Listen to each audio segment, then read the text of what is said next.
Bonjour et bienvenue dans cette vidéo. Aujourd'hui, je vais vous parler des outils que j'utilise pour m'organiser et on va essayer de déterminer lequel de ces trois outils que je vais vous présenter est le meilleur pour s'organiser. Donc là, ce sont vraiment les trois outils que j'ai le plus utilisés dans ma vie. Après en avoir essayé une multitude, ce sont vraiment les trois que j'ai retenus. Pour moi, ils ont vraiment des qualités essentielles que n'ont pas les autres. Ils ont chacun leurs avantages et sur les trois, j'en ai deux donc, qui sont des gestionnaires de tâches et de projets et un qui est fait pour le mind mapping, donc pour la création des cartes mentales. Et en fait, j'insisterai surtout sur celui-ci puisque tout simplement, je suis en train de faire une formation en ce moment sur MindMaster. J'en ferai certainement aussi pour les autres, mais aujourd'hui, je vais surtout vous parler de MindMaster. Donc en fait, je vais vous dire tout de suite, la réponse, c'est qu'il n'y a pas de meilleur outil pour s'organiser sur ces trois-là. C'est plus qui vont être destinés à certaines utilisations qui vont mieux aller pour certaines personnes. On commence donc par Things, sur laquelle j'avais fait une formation complète il y a plusieurs années. Elle est toujours disponible d'ailleurs si vous la voulez. Je vous mettrai le lien en dessous de la vidéo. Et donc Things, c'est un gestionnaire de tâches.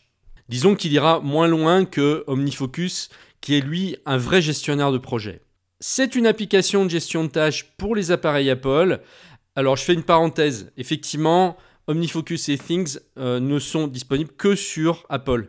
Mais par contre, MindMaster est en ligne, c'est un outil en ligne, donc là, peu importe le système que vous utilisez, même si vous êtes sur Windows. Elle est connue pour son interface simple et propre qui rend la gestion de vos tâches quotidiennes, hebdomadaires et mensuelles assez facile. Vous pouvez ajouter des tâches, les organiser en projet, leur attribuer des dates d'échéance et même leur ajouter des sous-tâches. Et tout cela se fait de manière fluide et intuitive. Cependant, il manque peut-être quelques fonctionnalités de suivi de projet plus avancées que vous trouverez dans une application comme OmniFocus. J'ai très longtemps utilisé Things parce que j'adorais en fait sa simplicité d'utilisation et aussi l'aspect qu'il a qui est très agréable.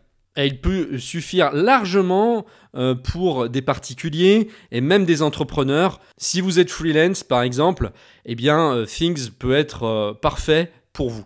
Donc Things est destiné à la gestion des tâches pour les appareils Apple. Son interface est propre et simple, ce qui facilite la gestion des tâches quotidiennes, hebdomadaires et mensuelles. Ça, c'est son grand point fort.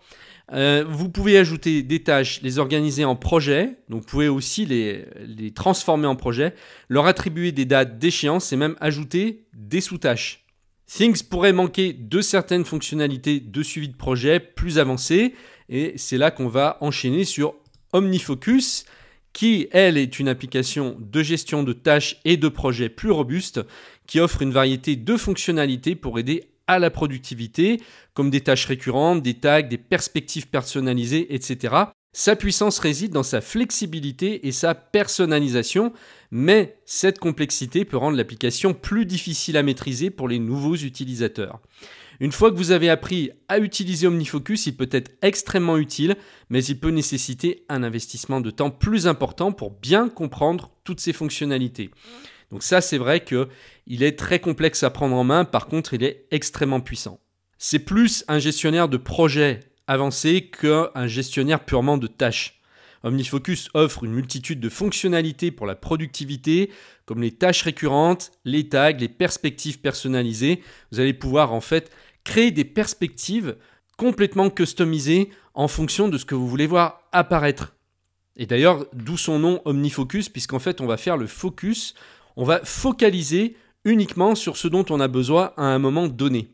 Sa force réside dans sa flexibilité et sa capacité à s'adapter à divers besoins. C'est vrai qu'on peut en faire à peu près ce qu'on veut en fonction de notre utilisation. Par contre, sa complexité peut rendre l'application plus difficile à maîtriser pour les nouveaux utilisateurs. C'est vrai qu'on met beaucoup de temps à comprendre comment ça marche et il va rebuter beaucoup de gens en fait. On peut lui faire tout ce qu'on veut, mais ça va vraiment demander du temps pour le maîtriser. Donc OmniFocus nécessite un investissement de temps pour comprendre et utiliser pleinement ses fonctionnalités. Passons maintenant à MindMaster. Contrairement aux deux autres d'avant, donc c'est pas un gestionnaire de tâches, c'est donc un outil de création de carte mentale, mais avec le mind mapping, donc ce qu'on appelle la cartographie mentale, eh bien ça va permettre de visualiser et de structurer des idées ou des projets. L'interface de MindMaster est intuitive et facile à prendre en main. Vous pouvez commencer à créer votre carte mentale avec peu ou pas d'instructions.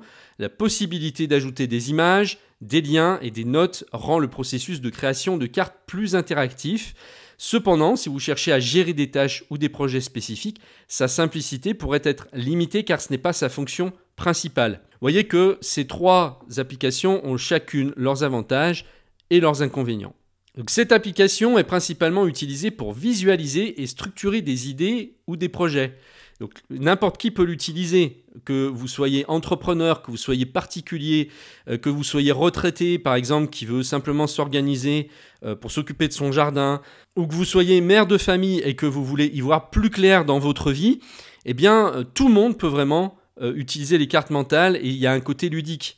C'est vrai que même les enfants, d'ailleurs, peuvent utiliser les cartes mentales et c'est même recommandé parce que ça va faire travailler leur imagination et leur côté créatif. La grosse différence par rapport aux deux autres applications qu'on vient de voir avant, c'est que là, tout le monde, absolument tout le monde, peut utiliser MindMaster. MindMaster est parfait pour donner une forme concrète à vos idées. Vous pouvez utiliser MindMaster pour structurer vos projets et visualiser leurs différentes étapes. On a une interface intuitive et c'est facile de commencer à créer des cartes mentales avec peu ou pas d'instructions. L'interface est facile à comprendre, vous pouvez commencer à utiliser l'application sans avoir besoin de tutoriels complexes. Le design est clair, l'interface a un design clair et propre qui ne vous submerge pas d'options et de menus. On est exactement à l'inverse d'OmniFocus. L'interactivité, vous pouvez ajouter des images, des liens et des notes pour rendre le processus de création de cartes plus interactif. Donc, ajout d'éléments multimédia, vous pouvez enrichir votre carte mentale avec des images, des liens et même des vidéos. Et donc, vous l'avez peut-être compris, mais je suis en train d'utiliser MindMaster pour justement faire cette présentation. Et vous voyez que quand on met des images, ça change tout. Quand on met des couleurs, c'est beaucoup plus agréable et le cerveau accroche beaucoup plus. Son point fort, c'est la collaboration, puisque les deux autres logiciels qu'on vient de voir avant, eh bien, n'ont pas cette possibilité de collaborer. C'est peut-être d'ailleurs ce qui manque. Et MindMaster est vraiment conçu pour ça et vous permet de travailler avec d'autres personnes sur la même carte mentale en temps réel. Au niveau des limitations, eh bien, c'est pas fait pour la gestion de tâches à proprement dit ou des projets spécifiques. Sa simplicité pourrait un petit peu limiter ces fonctions-là, mais quand même, on peut tout à fait gérer des tâches et des projets avec. Moi, je l'ai déjà utilisé et c'est tout à fait possible. Simplement, il y aura moins de fonctionnalités que les applications qu'on a vues avant. Donc, manque de fonctionnalités de gestion de tâches. Donc, bien que vous puissiez utiliser MindMaster pour planifier des tâches, il ne dispose pas des fonctionnalités spécifiques d'une application de gestion de tâches, comme le suivi du temps ou les rappels. Mais peut-être que ça ne vous manquera pas à vous, hein. Et meilleur pour la visualisation, donc ça c'est son point fort, MindMaster excelle pour aider à visualiser des idées et des concepts, mais peut ne pas être aussi utile pour le suivi des tâches quotidiennes. Parce qu'il va falloir à chaque fois que vous reveniez dessus, que vous modifiez manuellement ce que vous avez fait, ce que vous n'avez pas fait. Alors, il y a peut-être des gens qui vont préférer ce fonctionnement justement. Et en fait, les inconvénients de MindMaster peuvent être des avantages en réalité, parce que c'est justement ce manque de fonctionnalité qui fait que l'utilisation est beaucoup plus simple. MindMaster excelle dans l'organisation d'événements grâce à sa capacité à visualiser et structurer des informations de manière intuitive. C'est un outil parfait pour la planification d'événements car il permet de décomposer un projet complexe en tâches gérables et de les organiser de manière claire et visuelle. Grâce à MindMaster, vous pouvez visualiser l'ensemble de votre événement, des grandes idées aux détails les plus fins. Vous pouvez créer des branches pour chaque tâche nécessaire à la réalisation de votre événement, attribuer ces tâches à des membres de votre équipe et suivre leur progression. Ça, vous ne pouvez pas le faire avec Things et OmniFocus. Donc là, vous pouvez déléguer des tâches. Et puis, si vous partagez votre carte, eh bien, l'autre personne avec qui vous collaborez ou les personnes avec qui vous collaborez vont pouvoir eh bien, cocher les tâches au fur et à mesure et vous pourrez suivre la progression du projet. Ensuite, en définissant des dates d'échéance pour chaque tâche, vous pouvez vous assurer que tout est fait à temps pour l'événement.